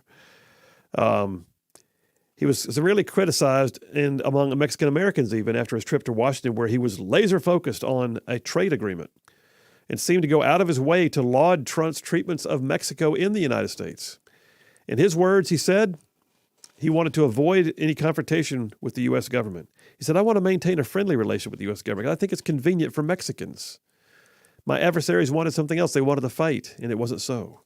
So he had no opinion in July of 2020. Fast forward, January 2023. Mexican president thanks Biden for not building any more border wall and pushes for amnesty. The heck? Mexican President Andrés Manuel López Obrador on Tuesday, this story came out last week, by the way, praised President Biden for being the first U.S. leader in a very long time that has not built any additional wall at the U.S.-Mexico border, while also pushing for an amnesty for Mexican illegal immigrants. That's some gall, man. First of all, sir, when the Trump administration was in, you didn't want to, you didn't want to bite the hand that was feeding you. You didn't want to deal with the idea that if you rock the boat, guess what? Trump would actually do something. But now you've got Mr. Squishy in the White House, and the same guy, 2.5 years later, says, quote, you are the first, this is at a press conference, you are the first president of the United States in a very long time that has not even built 1 meter of wall, said López Obrador to Biden at the North American Leaders Summit. We thank you for that, sir, although some might not like it, although the conservatives don't like it. And he goes on to talk about the fact that the Biden administration and congressional Democrats called the wall costly and ineffective, as well as being a sign of xenophobia, because they always got to call you something when you push back. Well, let's take a look. So, President López Obrador didn't care about a wall, didn't want to talk about a wall. We don't talk wall. Wall is not important. I have no opinion on this. 2.5 years later, thank you, Mr. President Biden, for building no wall. And please, would you place amnesty? Well, here's the thing. I got numbers here. Pew Research just came out with a new study dated January 13th, 3 days ago. Literally, the number of monthly migrant encounters in April of 2020, monthly, was down to 16,182. 16,182. Fast forward 2.5 years. In November of 2022, it had soared to 206,239. There was one study, and I haven't been able to find it yet, but I heard it quoted this morning on Fox News, that said we may actually surpass 250,000 in 1 month, which would be the first time ever. So we went from 16,000 just before President Obrador said, I have no opinion on the wall. I do not talk about the wall. I did not want to rock the boat. To 2.5 years later when he's going, thank you for not building any more wall. And oh, by the way, we've gone from 16,000 monthly encounters to 206,000. In April 2020, it says, for instance, here's a thought. The world, by the way, the world knows that our border is open. The world knows that our border is open. This is not just Mexicans coming across the Rio Grande. It's not just Central Americans coming across. It's not just, for that matter, South Americans. The world knows that they can get here if they want to. In April 2020, in the first week, this is the same Pew Research study, in the first weeks of the U.S. coronavirus outbreak, people from Mexico and Northern Triangle countries of El Salvador, Guatemala, and Honduras accounted for the vast majority of those encountered at the border. No longer the case. In November of 2022, a majority of the migrants encountered at the border, 63%, were from countries other than Mexico and the Northern Triangle. Oh, really? Because the world knows, y'all. The world knows what the Biden administration won't say. The world knows the border's not secure. It says some of the biggest increases in encounters have involved people from Colombia, Cuba, Nicaragua, Peru, and Venezuela. For example, it says, in April 2020, there were only 4 encounters with Colombian nationals. In November 2022, there were 15,000 with Colombians. How about Cubans? April 2020, 161 Cubans. November 2022, 34,000 Cubans. How about Nicaragua? 86 to 34,000. The number of encounters involving people from Peru rose from 18 under Trump to 8,400. I'm just telling you, the world knows. The world knows. The president of Mexico knows. The president of Mexico knows he does not have anybody there who's going to do anything hardline. And so he's all of a sudden got an opinion on the border wall, whereas 2.5 years later under Trump, it was more important that he toe that line. You know why? Because Trump not only had a policy on this side of the border, he had a policy that affected the south side of the border. And we don't have that right now. I got about a minute and a half here. I see I got a caller on the line. I'll grab that real quick. Is that Brian? Brian from Huntsville. How you doing, buddy? Mighty fine, and you nailed most of it already. But at one point, it's a conduit. Mexico doesn't want all these people going through, even though they are supposed to apply for asylum in the first country they go into. Yeah. And Isthmus of Panama, that's relatively easy to, contain. Yeah.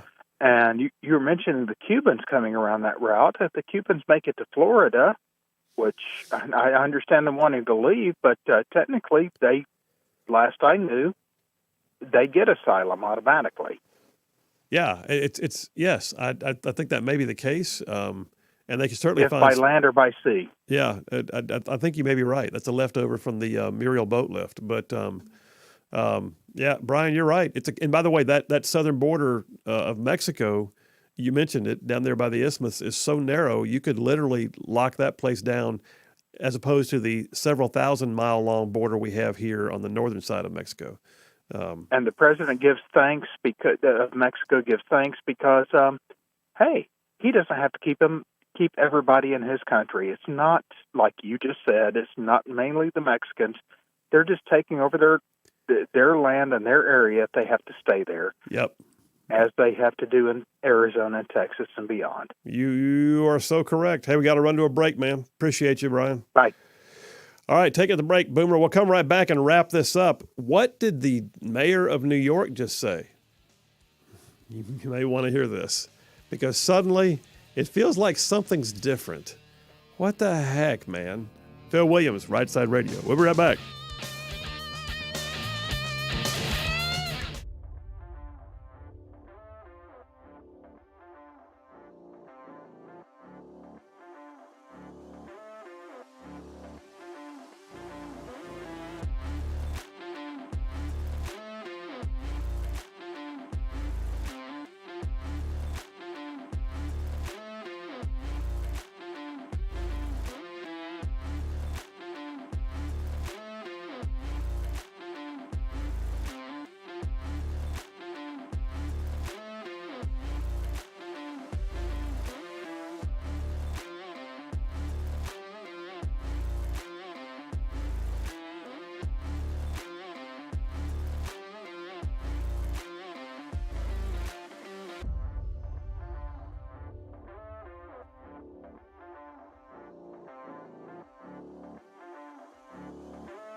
And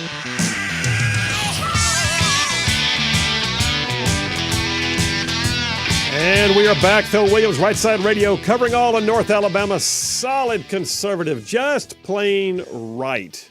Okay. So listen, I got to tell you, man, I love cooler weather. I mean, I think like cooler weather. Even I say that. Then I love summer. Then I love fall and spring. Anyway, the bottom line is this: cooler weather. What a great time to take some time and go to Just Love Coffee Cafe and get like something special that you would normally not ever get, like a giant cappuccino in these like coffee mugs that are so big you could wash your dog in them, or you know, an espresso or a latte, or just have them grind the beans fresh and make you some of their award-winning light roast, medium roast, dark roast coffees. Just Love Coffee Cafe. But it's more than just coffee. Their food is amazing. And even their atmosphere is designed for you. It's designed to have a place where you can hang out, you can have meetings. They've got places like, you know, where you can set up your laptop and use their Wi-Fi. You know, the one up in Madison even has like, you know, games and books. You can have a table there and sit with your friends. So yeah, Just Love Coffee Cafe. 2 locations in our listening area. One on Hughes Road in Madison out towards City Hall. The other on South Parkway in Huntsville, down yonder near Whole Foods. So let me encourage you to check them out. Just Love Coffee Cafe, Hughes Road in Madison, South Parkway in Huntsville. And do me a favor, tell them you heard about it on Rightside Radio. All right, wrapping this segment up, I got to tell you, there is something afoot. I mean, we're watching the stuff like, you know, it's like Biden's own people are throwing him under the bus with documents being found constantly. And then I look at what's happening with suddenly there's the recognition that we have a southern border crisis. Well, first of all, we're past the midterms. Okay. Secondly, the governors who are doing the, you know, the bus ministry with illegals and shipping them to cities like New York City, Martha's Vineyard, and other woke, you know, sanctuary cities, it's actually working. So Democrat Mayor Adams of New York City, the mayor of New York City, has now called on the federal government to be proactive in securing the border. Democrat Mayor Eric Adams, this past Sunday, just yesterday, story on Fox News dated yesterday afternoon, actually went to El Paso himself. He did more than President Biden did. He actually held a press conference with the mayor of El Paso. He saw firsthand what El Paso's been dealing with. And then he also pointed out that he's got 3,100 asylum seekers with another 800 arriving. He's got close to 4,000 in by the way, 4,000 is like an hour and a half on the border. But he's got like 4,000 in D.C., or excuse me, in New York City. And he says, we're pointing the finger at the national government. This is a national problem. We must have real immigration reform. We must have immediately a short-term fix of making sure that the cost of this does not fall on our local cities. And he's saying that they're roughly at the breaking point. Okay, that's his call. Now, I will say this. Here's an idea, Mayor Adams. Stop putting them up in luxury hotels, because that's costing you a whole lot more than what would be necessary. Stop feeding them, you know, massive amounts of food that they throw away, because all you're doing is throwing money down a hole that way. So if they might want to retool the way they handle things, but right now Mayor Adams is saying he's got to have more money. Well, okay, where's that other story I've got here? There's the one about Katie Britt going to the wall. I'll talk about that in a minute. Denver. Story from local Denver7.com. Channel 7 in Denver. We are at our breaking point. Denver not able to sustain the arriving migrants much longer, city officials say. The city of Denver has spent more than $1.5 million on all aspects of sheltering arriving migrants since the first week of December, and is on track to spend $3 million by the end of the month. Just since December, they budgeted $3 million for the year. It's almost gone. So this has been extremely taxing on city resources, said Michaela Ortega, the Denver Joint Information Center representative. We don't have federal resources like border communities do. Yeah, they've got it good on the border. So the help we can provide in Denver is very limited. We're at the point we're not able to sustain much longer. We're at our breaking point. The city has helped 2,761 migrants, and literally say 130 more arrived overnight. That's just since December. State of Colorado did provide $1.5 million for assistance. There's $2.5 million in the ARPA rescue plan. That's the federal dollars. That's been made available statewide, and we're exceeding those resources. Now, I will say this. I heard one report that said that Denver, about a third of what they've spent so far has been buying bus tickets to send them to other places. Indiana, story from IndyStar.com. This is Indiana. It's an op-ed by a guy named Scott Hammond. He says, too little, too late. President Biden on January 5th announced several new policies. But he goes on to say, overwhelmed border towns in Texas and Arizona have declared states of emergency, but here we are in Indiana dealing with it too. So you're talking about the heartland. You're talking about Indiana. You're talking about Denver, Colorado. You're talking about New York City. You're talking about many other communities, all of which are beginning to feel it. And oh, by the way, it's interesting to me, Democrats are calling out the Biden administration. Larger conspiracy theory here in my mind is that they are trying to get rid of Biden. They don't want him to run for another office. They realize what a debacle he is. But the other piece is maybe they've seen the light, or maybe at the very least they've just felt the pain. I'm going to suggest it's probably the pain. They're feeling the pain. Even Mayor Adams, the elected Democrat of New York City, he has to recognize when the people of New York City are screaming at him because it is so unsafe and things are overwhelming. So there you have it, folks. What a great day, man. All right. Awesome day. Boomer, appreciate you, man. Boomer and I back here tomorrow at 2. You guys have an amazing night. Rightside Radio, solid, conservative, and just plain right. We'll see you then.